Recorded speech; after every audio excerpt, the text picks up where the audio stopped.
everyone, I'm Morgan, and today I wanted to do the Mid-Year Book Freakout Tag, as I've seen many people do recently. I have done this tag last year as well, and I really enjoy it, so you can go watch that if you care. But today, so I'm going to do it for 2020. It's almost the middle of the year already, and I can't believe it. I've read quite a few books already this year, but I hope to read a few more, and so I'm going to do this tag to tell you a bit about my reading in the first half of the year. So going into it, the first question is the best book you've read so far in 2020, and for me that would be A Clockwork Orange by Anthony Burgess. I talked about this obviously in the recent reads video. You can go watch it if you want. If you ever want to look for a review on my channel, you just have to search the title, and as I always write the title in the description, you can just find it right away. But yeah, this book was exactly my thing. I loved the writing in this. It was extremely dense but really beautiful in my opinion, but also really violent actually. I noticed that most of my all-time favorite books are violent. Like, not all of them, but about half. And I don't know what that says about me, but apparently I really like violent books because they really impact me. And so yeah, I really like this one, and I want to read more by Anthony Burgess. The next question is the best sequel you've read so far in 2020, and for me that is Network Effect by Martha Wells.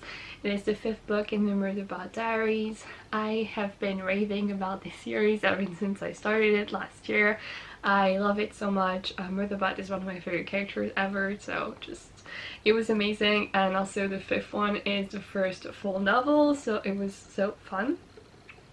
The third question is new release you haven't read yet but want to, and for that I have so many. I picked 5 because the thing is I've been doing a lot of research in new releases as I'm doing a series talking about new releases specifically, and I have just been looking for them, and there are so many good releases this year that I don't really know what to choose. I have about 100 on a list on Goodreads that I haven't read but want to, but I did pick 5 that I'm the most excited for that are already out. So we have The City We Became by N.K. Jemisin. I also own it on audiobook, and I've heard that the book is great, so I'm going to do that, but the cover is also beautiful.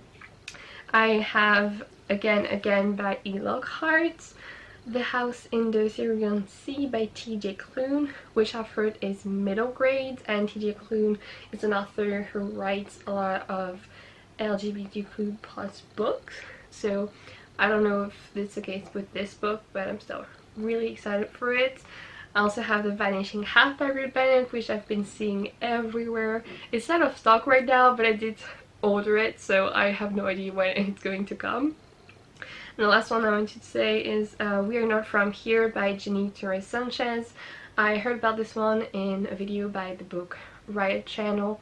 They talked about this one because the author, and so the book talks a lot about being an immigrant in the US, because it's written by a Mexican author, I think, who lives in America currently, and so it's about some kid, well, teenager I think, who's going over the border and that experience, so I'm really looking forward to that. The fourth question is most anticipated release for the second half of the year, and for that I have to say Utopia Avenue by David Mitchell. David Mitchell is easily one of my favorite authors ever, so obviously I'm really looking forward to his new book. It has been postponed actually, so it was supposed to come out earlier this month, but it's now going to come out in the beginning of July. So like, it's fine, I'm going to wait. But yeah, it's been like 5 years that he hasn't come out with a book, so I'm always looking forward to them. 5 is Biggest Disappointment, and for me that is 10 minutes 38 seconds in This Strange World by Elise Shafak. I didn't hate this book by any means, but I kept thinking when I was reading it that it could have been a lot better. in the way that it was written, because so I talked about it in my review, but basically it's about a woman who has been killed, and 10 minutes 38 seconds after her death where apparently you're still conscious.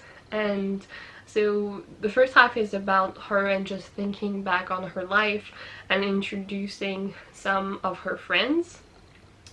And then the second half is them trying to deal with her death.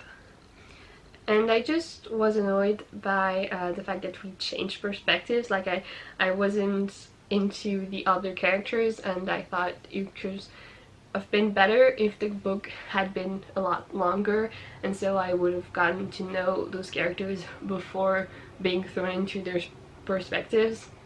But that's just a minor thing. It's still like a really good book, and the writing is great, so I want to read more by Alicia Fack, but I was really disappointed though. The sixth question is biggest surprise, and for that I chose two books. The first one is A Memory Called Empire by Martin Arcady. This one is one of the books that I had to read for the sci-fi category of the BookTube SF Awards, and I did hear many good things about it, but I had never been interested for some reason, and it was just so great. I loved it. It also had many LGBTQ plus representation, which was nice to see. So specifically it had bisexual rep and also a gay rep or lesbian, I'm not sure anymore, but yeah, I mostly really like the bisexual rep. And yeah, I'd never planned on reading it, so it was a nice surprise, and the audiobook also is really good. And the other book I want to mention for that is Heartstopper by Alice Oseman. I recently finished this and I loved it so much, and I really didn't expect to because I wasn't sure I liked graphic novels. I have been meaning to get into them, but so far I've tried a few and didn't really like them, but this one was really my thing, so I'm hopeful I can continue on first with this series and with more graphic novels in general. Then the seventh question is favorite new author, debut or new to you. And for that I have to say Lily King. She wrote Writers and Lovers that I read recently and really loved, and now I really want to read everything she has written because I loved the writing and just, I don't know, the characters, and I've heard like they're pretty similar, like the way she writes, so obviously I want to read her other novels. Then eighth question is newest fictional crush, and I changed that because I don't get crushes in books at all, so I want to talk about my favorite romances in books. And so for that they're actually both female romances, and so it was Red and Blue in This Is How You Lose the Time More by Amal and Mutar and Matt Gladstone. I actually read now this book twice, so first in the beginning of the year and now for the BookTube SF Awards, and I loved it both times, though it is definitely confusing. I love the romance in this. And the other book is The Priory of the Orange Tree by Samantha Shannon. Again, so female romance that I adored in this. I won't say who it is because technically it's a spoiler, but yeah, just a really great book and I love the romance. The ninth question is nearest favorite character, and for me that is the main character in The Sellout by Paul Beatty. I forgot to take the book, so I won't be able to show you, but I put something in here. Basically, I love this character because he just had some views that were kind of weird, but also I loved. So he was trying to bring back discrimination, but like for a good purpose.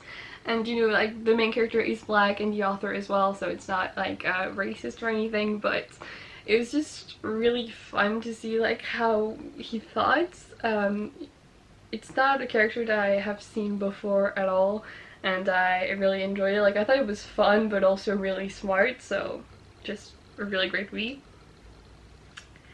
Next is a book that made you cry, and the only book that I can remember crying while reading is Iron Kissed by Patricia Briggs. It is the third book in the Mercy Thompson series, and in it there is a rape scene, and that was really impactful. But what actually made me cry wasn't the rape scene in itself, it was a scene right after that with Mercy, where she thinks that her boyfriend will not want her anymore because she was raped. I was just like, honey, like, I feel for you, that's so horrible. And just, yeah, just thinking about it, I still want to cry. Like, it was so horrible and emotional, and just a beautiful scene, but just really, really hard to get through. Next is a book that made you happy. I have Little Women by Alicia May Alcott. This is just such a nice read. I loved all the characters in this, and it's really, like, just so sweet and cute. So yeah, I loved it. Next is Most Beautiful Book You've Bought So Far This Year or Received, and for me this is The Arabian Nights by various people, we don't really know. And yeah, I bought this recently because I wanted to reread The Arabian Nights. I used to love this book so much when I was a kid. I loved everything like Grimm fairy tales and stuff, and just I used to read only that all the time. And so now I saw this and I wanted it right away, so I've been reading it a little bit. I just started a few days ago, but I would like to read this like one story every day or so. And the last question is, what books do you need to read by the end of the year? And for me, I would say all of them, as always. Actually, yeah, so I said recently I would like to finish my TBR before I move in September, but in September, October, I'm not really sure. But now I know that this is impossible. Like, I made the calculations, and even if I read one book a day for the next 3 or 4 months, it's not gonna be enough, and I cannot read a book a day when I have to work, so it's just totally unrealistic. So if you can just like finish all the books I have for challenges, and the books also that I have had on my TBR for the longest time, that would be really good. So like, I have Under the Dome that I have been meaning to get to by Stephen King for so long. I'm probably going to go to this one on audiobook actually, but yeah, this book is like 34 hours long, I think, or something, so it's going to take me some time, but I'm looking forward to that. And yeah, so I have many other challenges I want to finish. Like, I have the I made a 5-star predictions video, obviously, that I want to film. I want to finish also reading all the books that I talked about in multiple videos. So I did 2 videos talking about authors that I wanted to try. One was about SFF authors and the other was literary fiction, so I want to read all that, but I don't think I'm going to finish those. And also, like, I made the challenges to read more by authors that I gave first to last year, and it's really taking over my reading, because what I wanted to do is to read as many books from these authors that I can give 5 stars to. I like to see how far I can get a 5-star streak, and so far I have not found any book that I've given less than like 4.5 or 5, so I have to continue until I have no books about each of those authors. So thankfully for me, some of these authors don't have a lot of books, but others have like 10 or more, and I just don't really know how to do it anymore. I'm still trying to do it, but I guess that if at the end of the year I haven't read everything they've written, like, it's fine. I just will say that I will continue next year. But yeah, it's just so many of that has taken over my reading. If I can just finish all of that, that would be nice. But yeah, I'm trying to get through those. But yeah, that's all for me. Thank you for watching. Please tell me if you have read any of these books maybe, and also how your year has been going. Also about reading, but just about life also, because 2020 is a weird year, definitely.